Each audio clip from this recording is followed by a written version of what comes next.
Olá, meninos e meninas, olha nós aqui novamente, professor Júnior, Educação Física, terceira parte da aula sobre capoeira.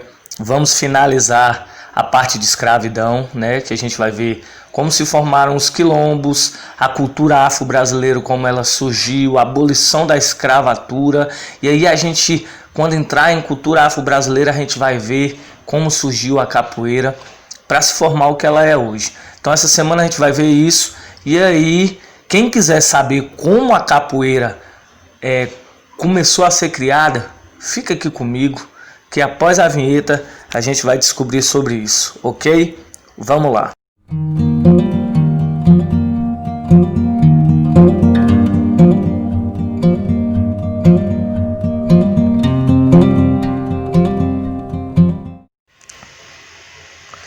Olá, então, entrando aqui na nossa história sobre capoeira, sobre a cultura afro-brasileira ou cultura africana quando ela chegou no Brasil, a gente não pode esquecer de falar, como eu sempre estou dizendo, sobre a história de como tudo isso começou. Então, se a gente for falar de capoeira, a gente tem que falar da história, Falamos a primeira parte sobre a escravidão de um modo geral, falamos a segunda parte sobre a escravidão no Brasil, e agora nessa terceira parte a gente vai entrar no finalzinho ali da escravidão, como é que ela começou a acabar. Ficou redundante, mas é isso mesmo. A gente vai falar sobre como começou a abolição e como a escravidão terminou, O que é abolição? Abolir é acabar, extinguir, deixar de existir tudo aquilo que tinha, Então, como é que aconteceu isso? Mas primeiro, a gente vai ter que contar a história de como é que começou isso, como é que veio essa ideia da abolição. Então, para isso, a gente tem que entrar na história dos quilombos, Então, como é que surgiu os quilombos? O que é isso, professor? O que é quilombo? Fazendo assim uma apanhado geral, quilombo era onde os negros fugidos, aqueles que tinham fugido, se encontravam para se juntar e lutar, contra a escravidão. Então, aqueles que fugiam das fazendas vinham para esses quilombos, para esses locais onde se encontravam grandes números de negros, e ali eles se juntavam para tentar liberar mais alguns negros, para tentar fazer com que essa escravidão que ainda existia aqui no Brasil acabasse. Claro, poxa, eles eram escravos, eles não tinham liberdade nenhuma, eles não podiam ter nada, e eles queriam a liberdade, Alguns já tinham nascido aqui no Brasil, Muitos deles nessa época aí já eram nascidos aqui no Brasil, então eram afro-brasileiros ou já brasileiros, Não eram mais afro-brasileiros, já eram brasileiros, descendentes de africanos, porque os primeiros que chegaram em 1530, tudo bem, eram africanos, mas já aí em 1800, 1700 e pouco, já não existiam mais, ainda existiam alguns africanos, claro, mas a maioria deles já tinham nascido, desses negros já haviam nascido aqui no Brasil. Então muitos deles já conheciam o Brasil, já tinham um conhecimento, mas muitos também só conheciam ali aquela fazenda onde eles trabalhavam. Então, o que significa realmente o quilombo? É povoação fortificada de negros fugidos do cativeiro, dotada de divisões e organizações internas, onde também se acoitavam índios e eventualmente brancos socialmente desprivilegiados. Ou seja, no quilombo não tinha só negro, tinha índio, Tinha branco, por exemplo, branco que não aceitava a escravidão e era perseguido, ele ia para lá. Pessoas que gostavam, eram a favor dos negros e também tinham ideias para aquilo ali. Então, nesses quilombos, gente, se encontravam muitas pessoas que tinham conhecimento, por exemplo, brancos que tinham conhecimento de guerrilha, né, de como lutar, negros que não eram mais escravos e tinham algum conhecimento da cidade. Existiam os índios que conheciam a mata. Então, nessas fortificações, nesses quilombos, tinham uma cultura já ali dentro, né? Por exemplo, tinha uma sociedade, era em sociedade, eles já plantavam, eles já colhiam, tinham casas, já tudo certinho. Então, não era um lugar assim qualquer, era uma coisa bem estruturada, né? No período da escravidão, no século 17 e 18, os negros que conseguiam fugir se refugiavam com outros em igual situação em locais bem escondidos e fortificados no meio da mata, que eram esses quilombos, né? Na época da escravidão chegou-se a ter várias comunidades, né, espalhadas pelo Brasil, aqui na Bahia, em Pernambuco, em Goiás, Mato Grosso, Minas Gerais, Alagoas. Então muitos desses lugares tinham. Um dos mais famosos desses quilombos, né? Não sei se, acho que muitos aqui já ouviram, se não ouviram vão ouvir agora, é o chamado quilombos de Palmares, que existia em Pernambuco, né? Em 1670, mais ou menos, um estudo foi feito, parecia que tinha 50 mil escravos já dentro desse quilombo. Poxa, 50 mil pessoas, né, dentro de um quilombo. Então esse quilombo tinha que ser muito grande. Então não era pequenininho, não era um negócio pequeno, eram coisas enormes, né? Então esses quilombos ajudaram com que a abolição pudesse existir. Por quê? Aí a gente entra na cultura afro-brasileira. Então, assim, por que surgiu a cultura afro-brasileira? Por que a abolição aconteceu? Porque a cultura afro-brasileira ela é um conjunto de manifestações culturais predominantes aqui do Brasil, né? Que ela veio da junção de elementos da cultura africana, principalmente de povos bantus e povos do subsaariana, né, dos sudaneses, que é do sul da África, do Sudão, da Guiné. Então já mais uma região mais ali para o lado da Arábia Saudita. Então eles eram guerreiros, esses bantus que são do Congo, de Angola, Moçambique. Eles eram povos guerreiros, eles são povos guerreiros até hoje. Então, quando os negros chegavam no Brasil, os compradores de escravos, né, os senhores de escravos, eles tentavam fazer o seguinte: por exemplo, chegou ali um lote de negro para ser vendido. Aí eles não compravam negros do mesmo lugar, negros que falavam o mesmo dialeto, a mesma língua. Eles compravam negros que falavam línguas diferentes, porque eles achavam, olha a ideia, eles achavam que botando pessoas de lugares diferentes dificultaria que eles pudessem se juntar para tentar fugir. A ideia do branco não era uma ideia ruim, era uma ideia boa. Poxa, vamos botar gente de falas diferentes. Por exemplo, se a gente chega num lugar, aí tem a gente de brasileiro, tem um americano, um italiano, um francês, um japonês. Vai ficar difícil a comunicação, principalmente se a gente não souber falar nenhuma dessas línguas. Por exemplo, eu não sei falar nada, fora o português mal, eu não sei falar outra língua. Então, se me botar numa sala junto com essas pessoas, eu não vou saber, num momento, num começo ali, eu não vou saber conversar com elas.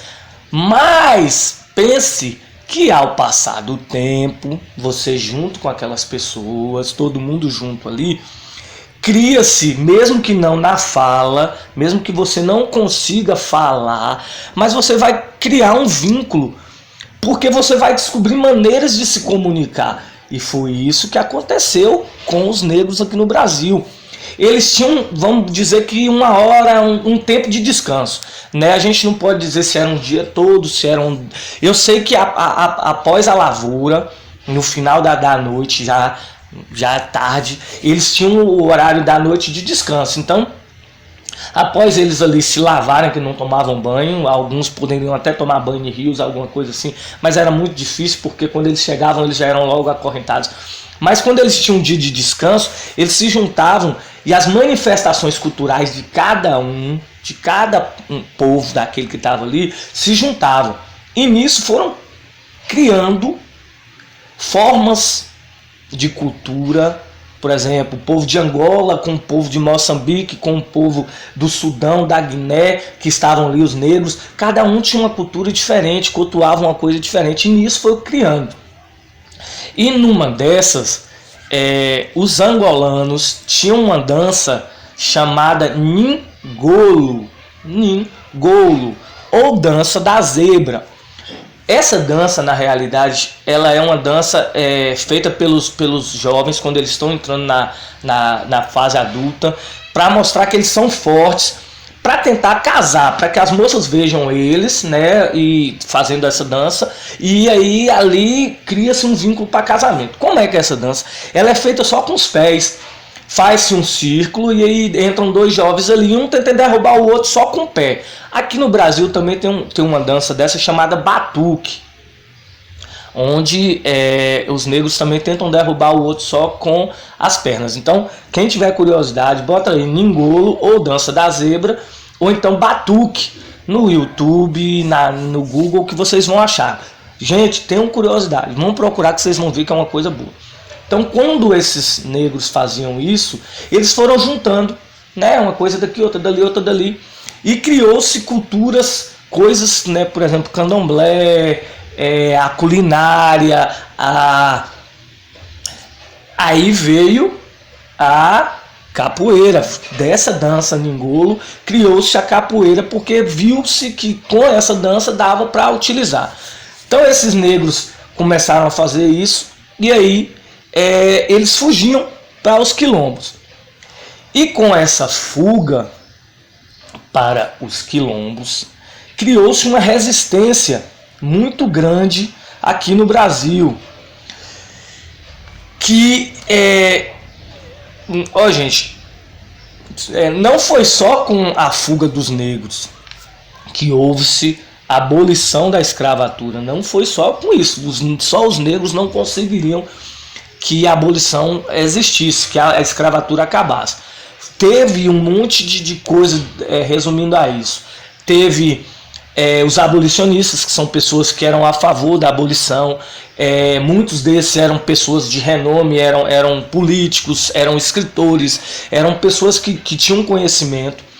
Teve a pressão da Inglaterra em cima do Brasil, porque a Inglaterra nessa época já estava expandindo coisas, né, vendendo coisas, fazendo intercâmbio de coisas, vendas. Então ela queria mais países livres para poder fazer as suas vendas. E o Brasil nessa época foi o último país a abolir a escravatura. O Brasil aboliu a escravatura em 1888, em 13 de maio de 1888. Foi o último país a isso. Então, muitas dessas coisas fizeram com que o Brasil abolisse a escravatura. Mas a maior de todas, além das revoltas dos negros, que já estavam, né, queimando fazenda, matando muita gente, estava tendo muita desordem,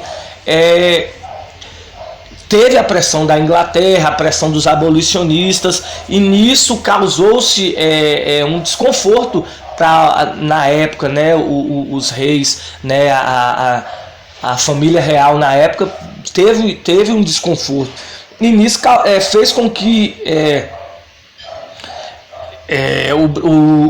o Brasil tivesse essa conduta. Só que em 1850, com essa pressão da Inglaterra, a repressão que teve da Inglaterra, o Brasil criou algumas leis para que a escravatura pudesse começar a acabar. A primeira foi a lei do ventre livre, em 1871, que dizia que o filho de escravos nascido após aquela época, 1871, seria considerado livre, cabendo ao dono do escravo da sua liberdade com 8 anos de idade, recebendo indenização, ou aos 21 anos de idade, sem receber indenização. Por exemplo, a criança que nascesse com 8 anos de idade, ela é liberta e recebia uma indenização. Ou aos 21 anos de idade, recebia a carta de alforria, mas não recebia indenização nenhuma.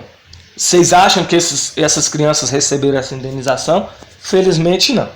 A outra lei foi em 1885, que é a lei do sexagenário, que concedia a alforria aos escravos que possuíssem idade superior a 60 anos. Os escravos alforriados ficavam obrigados por lei a prestar serviços indenizatórios durante 3 anos. Você vê, eles eram libertos após os 60 anos, mas tinham que ainda ficar trabalhando para pagar, né? 3 anos ainda para pagar. Qual é a libertação aí? Você é liberto e ainda tem que ficar trabalhando 3 anos para indenizar o cara que está ali libertando? Peraí, então houve algumas coisas que aconteceram que mesmo assim continuaram dando pressão. Você vê, 1850, 1871, 1885, a do sexagenário. Aí, com muita pressão, com muita coisa, com muito negócio, veio a Lei Áurea, que é a lei de libertação da escravatura, em 13 de maio de 1881, 1888, assinado pela princesa Isabel. Ela foi boazinha? Não. Ela foi pressionada a isso. Ela queria que acontecesse o final da escravatura? Sim, ela queria, mas ela não conseguiria só. Então, com muita pressão, com muita luta, com muita revolta, com muita fuga, com muita desgraça, aconteceu a libertação dos escravos. Libertou os escravos? Sim. Mas foi bom para eles? Não. Por quê? Aí veio todo um problema.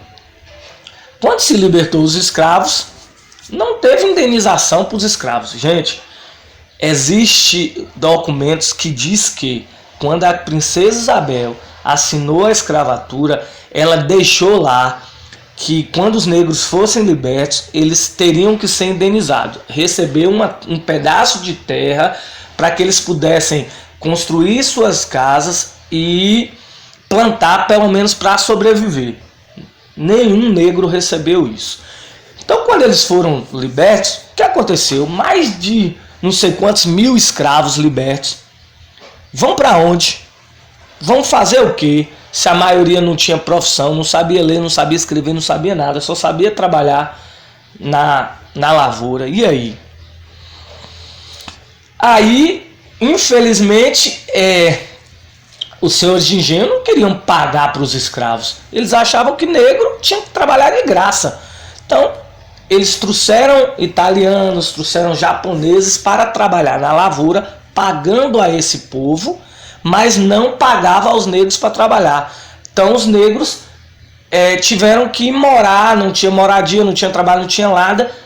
Aí criou-se o que a gente chama hoje de favela ou periferia. O que é periferia?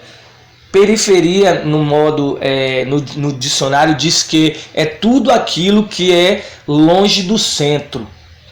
Periférico ao centro, que está ao redor do centro. Então, tinha o centro da cidade, os negros foram morar nos morros. Por isso que criou as favelas, os morros. Porque eram os únicos lugares que tinham. A cidade já tinha as casas, eles tinham que morar ali, né, nos morros, nos guetos, e trabalhavam no que dava, pegando saco com peso de estivador, que é chamado de estivadores, nos portos, trabalhavam nas feiras, uns viraram engraxate, as mulheres que sabiam cozinhar foram fazer os seus quitutes, suas comidas para venderem, e aí foi se criando essa cultura dos negros trabalharem em trabalhos que os brancos não queriam. E nisso, quando eles estavam ali, principalmente o pessoal que trabalhava nos portos, ali perto dos navios, eles, ao passar do tempo, quando esperavam os navios chegarem alguma coisa para poder trabalhar, eles iam fazendo as suas manifestações ali, samba de roda, a capoeira. Só que nessa época a capoeira ela começou a ser proibida, justamente porque os negros utilizavam elas para poder se desvencilhar daquele povo que queria prender ele. Então era uma manifestação que não podia ser feita, a capoeira não poderia ser feita. E ali eles ficavam escondido, fazendo ali escondido.